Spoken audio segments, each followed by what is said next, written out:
No more NBA trade rumors to discuss since we are past that deadline, so it's time to turn our attention towards the 2025 NBA draft, which is shaping up to be a good one. And on today's show, we are going to react to ESPN's first NBA mock draft after the trade deadline. I am Nic Rohloff. This is NBA Now by Chat Sports. And before we get into ESPN's projections, if you want me to drop my first mock draft, I do spearhead the NBA draft coverage here for Chat Sports. If you want me to drop my first mock draft, hit that sub button. If we get enough subscribers on our video today, to next week's video, it'll be my own mock draft. All right, number one pick, no shock here, Washington Wizards, and they are just, we're taking this from what it is, and I think ESPN took the projections in terms of draft order just based off what the records are now in verse. Cooper Flagg, the forward from Duke. This guy, generational is a word is thrown around maybe too often, but I think Flagg is right up there. Not quite as generational as Victor Wembanyama, but the true freshman from Maine that is playing for the Duke Blue Devils flashes the ability to score in isolation, to score off ball, cutting, handle the ball. He is an elite defender as well. There is going to be no shock on whose name is called first when we get to the NBA draft in late June. The only question is, who will be making the first overall selection?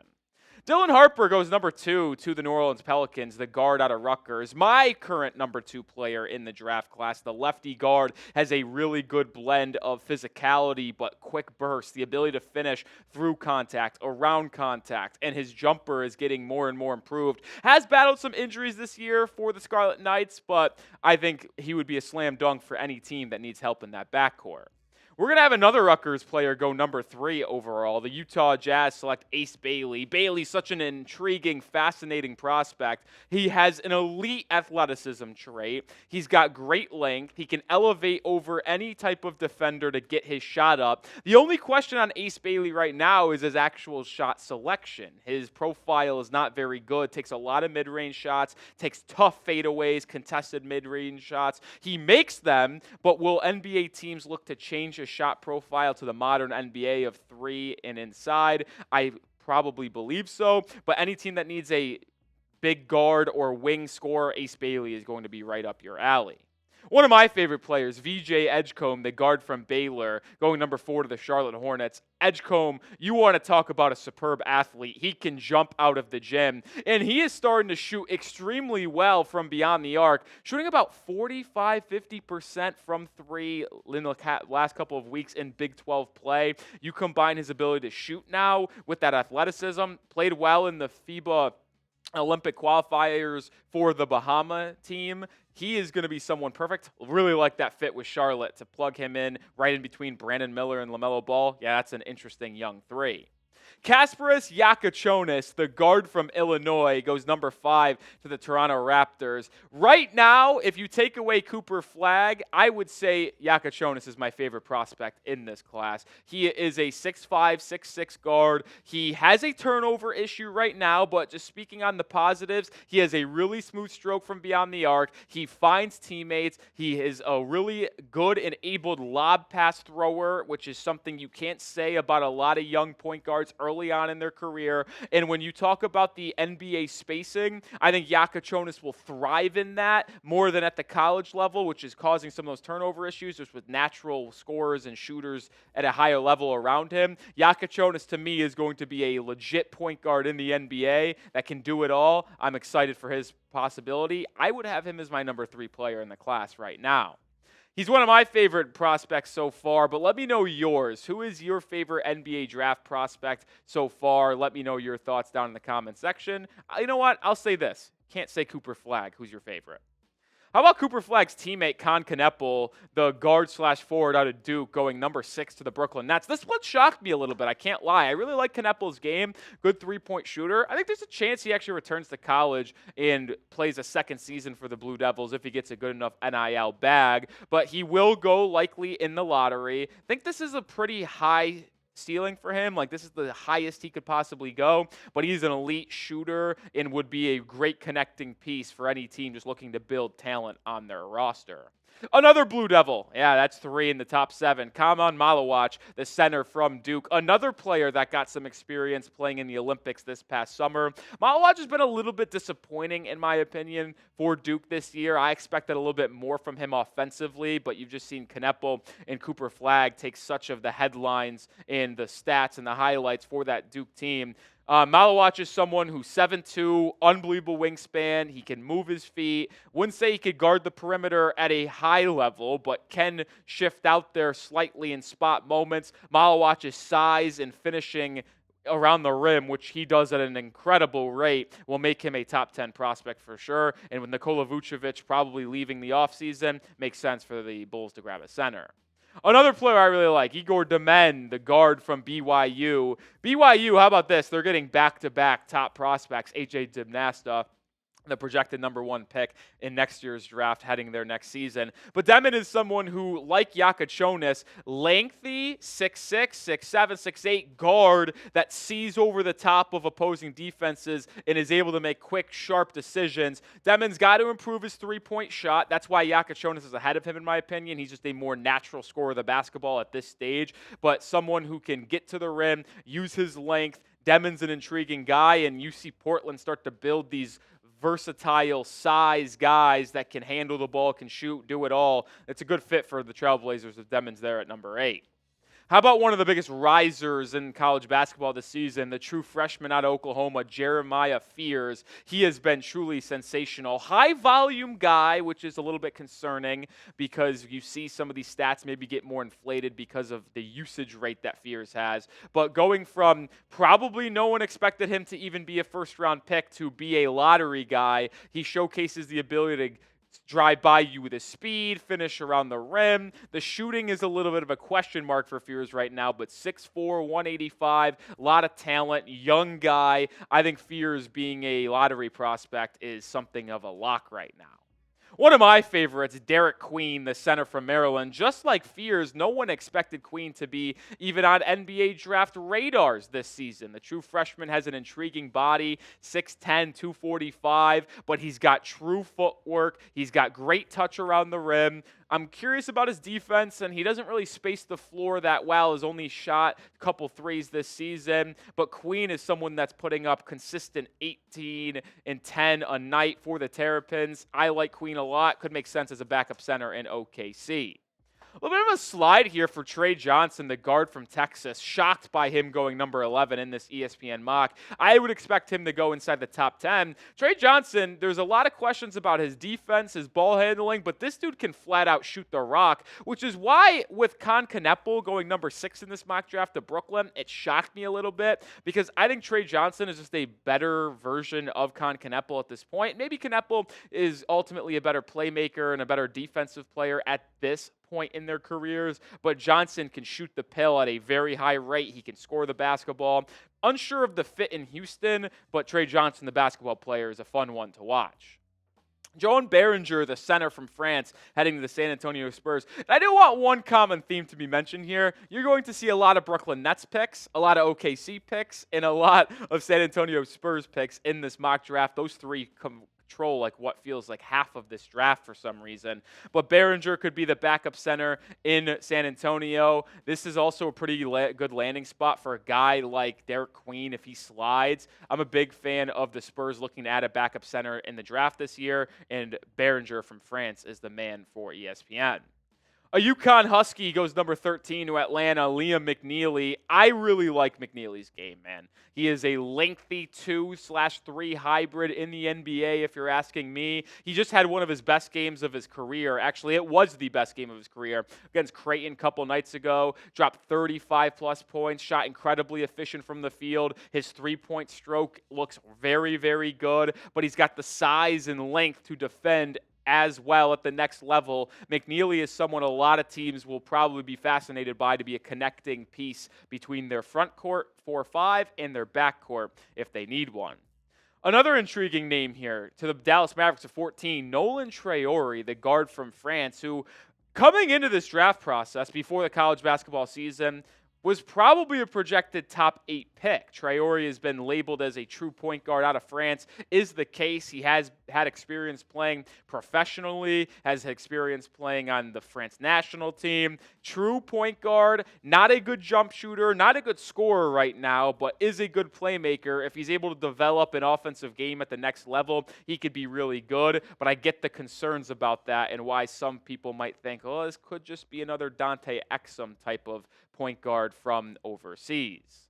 We're going to get post-lottery mock draft reaction here in just a second, but we are sponsored by Prize Picks, the #1 daily fantasy sports platform out there. I play Prize Picks on a daily basis, and I want you guys to all get started today. It's so easy. All you do is pick more or less and at least 2 players for a shot to win up to 1,000 times your cash. And All-Star Weekend is almost here. Prize Picks is the best place to win cash while watching your favorite players play during the Saturday night events like the 3-point contest. Prize Picks also invented the flex play, which means you still cash out if your lineup isn't perfect. You can double your money even if one of your picks doesn't hit. And I've got a 3-player entry for tonight's action in basketball world professionally. More than Andrew Wiggins, 3 free throws made. More than Max Christie, 5 rebounds. And less than Jimmy Butler, 19.5 points. You can join me and millions of others playing Prize Picks on a daily basis. And make sure you take advantage of their offer right now. Download the app today, and when you sign up, use code CLNS to get $50 instantly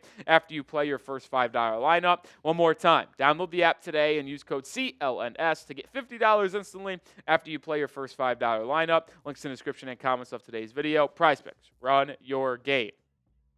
Back to the Oklahoma City Thunder with what is one of their 3 or 4 first-round picks in this draft. Hugo Gonzalez, the guard/forward hybrid from Spain. This is an intriguing player. He's versatile. He can do it all. This just screams OKC because as a team that is winning now and will probably trade a decent amount of these picks for either future picks or helping them get a big-time superstar. But Gonzalez would be able to fit their pipeline, their kind of developmental system that's already filled with Nikola Topic and other names as well. Gonzalez to OKC is a pretty solid fit. Danny Wolf, the center from Michigan. Now, he is playing a little bit of the 4 because they got Vlad Golden, the big-time center transfer from FAU, starting at the 5. Wolf has been moved to the 4. Former Ivy League guy. He is so versatile, man. He is your modern-day stretch 5, but he can also play the 4 a little bit. I question how he'll defend in the NBA if he has to play the 4, but he can be a small ball 5 without a question. It's not really a small ball. He's still 6'11", 7 feet tall. Wolf is one of the more intriguing center prospects because of his offensive talent. Defense questions are there, but Wolf, he is talented offensively. Magic with another pick here. Ben Suraf, the guard from Germany. And you've seen a couple ratio farm guys come into the league. We saw one last year, Seraph again here. Another lengthy guard, 6'4", 6'6" type of guy. I am not the highest on him personally at this stage of the scouting process, but I know there's a lot of buzz for him to potentially go late lottery. Miami Heat at number 18 here. This pick's from Golden State in that Jimmy Butler trade. Taking Colin Murray-Boyles, the forward/center hybrid out of South Carolina. Some people have compared him to Draymond Green. I get that type of mold, but he's a little bit better offensively, and he won't reach the level of defensive prowess that Draymond Green has. Murray-Boyles is a very versatile guy. He's 6'7", but plays kind of a center 4 role, doesn't stretch the floor too much. It's an intriguing player that is just such a good basketball player, but his size and limitations in terms of shooting the basketball give him question marks on how he will translate to the NBA, in my opinion. And before we round out today's mock draft, I just want to get a temperature check. Shout out your favorite NBA team. I want to look into the comments, and I want to see which team has the most supporters showing out in our comment section. So if you want your team to win, get down there and spam your favorite squad. Noah Senge, the forward from Germany, another ratio farm guy, going to the Utah Jazz. It just makes sense for the Jazz with multiple first-round picks to just stockpile talent, even if it's a question mark like Senge or some of these other European prospects. But I am intrigued with the fit here in Utah. Will Riley, the freshman from Illinois, goes number 20 here to the Brooklyn Nets. Riley actually coming off the bench for that Fighting Illini squad. He has a lot of up and down games, but he's high energy. He can finish around the rim. And when he plays well, Illinois, very tough to beat with him and Jakucionis playing well. They also got VJ inside at the center spot. That's just a simple college basketball talk, but Will Riley, very interesting guy. Probably the biggest slide here, which I don't agree with, Asa Newell, the forward/center from Georgia. I think he's a lottery pick. I don't understand why he would fall this far in the mock draft according to ESPN. I truly believe he will go top 14. He's athletic, he defends, he finishes around the rim. Yeah, he has question marks maybe of what he is going to do in the NBA as a 4 or 5 hybrid. A little bit undersized to play the center position, but he's so athletic, he's so high motor. I think he'll ultimately go in the lottery. Drake Powell, the true freshman out of North Carolina, going number 22 here. Good defender, connecting piece, do-it-all type of guy. I will say this about this draft class. After the top 14 picks, the lottery, I think it truly does drop off. The lottery talent in this draft class is truly through the roof, but then you start to get to this range, and it's kind of like a guessing game. Powell's been underwhelming at UNC, but maybe a team takes him on the high upside. Same thing could be said about Carter Bryant, the forward from Arizona, another young player here. He's a good defensive player, but very limited offensively right now. Another player where you're just like banking on the talent that he used to show, but unsure of what he's going to be able to do in the NBA. This is someone that I actually am a fan of, another Nets pick. Thomas Sorber, the center from Georgetown. Doesn't have much of an offensive game, but his size, length, and versatility at the center spot, I think will make him a capable backup defensive center from day one. Sorber has kind of revived Ed Cooley in Georgetown this season after the Hoyas have struggled so much over the past 3 or 4 seasons inside the Big East. Sorber is a relenting guy on the boards as well and protecting the rim. I like him, and I truly believe he will rise closer to the lottery when we get to the late June NBA draft. This one is a favorite of mine, Adal Thiero, the forward from Arkansas. Played for John Calipari at Kentucky last season, true freshman before coming over to Arkansas with Calipari. He is just a flat-out locksmith, man. He reminds me of a young Haywood Highsmith from the Miami Heat that will give you a lot of effort, give you a lot of defense, but has not a lot of offensive game, but maybe develops a solid catch-and-shoot three-point game. Thiero is someone that is very athletic, high motor. I think teams are going to like him to add to their bench as a defensive guy. Make sure you follow us on Twitter at Chat Sports. Make sure you follow me on Twitter as well at Nic_Rohloff, because as we get closer and closer to the NBA draft in late June, we will have you covered with short form content, more breakdowns, and more news. So make sure you go give us a follow today. Another freshman center from Florida, Alex Condon, who's battled injuries this year, but the Florida Gators may be the most surprising team in college basketball, unranked to begin the year, consensus top 5 team in the nation, likely going to earn a 1 or 2 seed when we get to the NCAA tournament here in 2 or 3 weeks. Condon is a big reason why. He mans the paint, grabs boards, rebounds, deters shots. I'm a fan of Condon's game, and I think he could get some first-round buzz as we get closer and closer. Noah Penda, the forward from France, heading to the Washington Wizards. Wizards taking just a European guy here that can be high upside, and when you get to this point in the draft, you're just kind of throwing darts. And I don't hate Washington that is in a rebuild mode, taking shots on guys from overseas. One of the more intriguing players here, Rasheer Fleming out of St. Joseph's. Don't see many A-10 guys get drafted in the first round. Fleming is a fascinating prospect. He's 6'8", 6'9", long wingspan. Can't really put the ball on the deck, but he is uber athletic, good defender, and he can absolutely stroke that thing, man. If you have any time, I'm telling you, look up Rasheer Fleming highlights from St. Joe's this past year. He will rise over the top of you, launches a ton of threes at good size. He almost reminds me of Michael Porter Jr. in a way, the way he just rises over you and just says, yeah, I'm longer, I'm taller than you. You won't be able to contest this shot. And he doesn't matter if you're right there with a hand in his face. He will rise over you and shoot it, and he's shooting 40% from 3 this year. I think Fleming is a fun fit, and I think he'll go higher than 28 when it's all said and done. Alex Caravan heading to the Phoenix Suns here at number 29, someone that's been at college for a while, 3-4-year player. Probably not going to get three-peat in college basketball. Never thought that ever happen. Anyway, UConn struggling. Caravan winning player, defends, hits the 3 ball. Good little stretch 4. Maybe can play the 3 in the NBA as well. Good win now piece potentially for Phoenix. And we'll round out today's mock draft with the LA Clippers taking Jace Richardson, the guard from Michigan State. He's a fun player, man. Richardson has kind of helped bring Michigan State back into a top 15 ranking this year. LA needs some guard help for sure post James Harden. So taking a young freshman in Jace Richardson, I can dig it.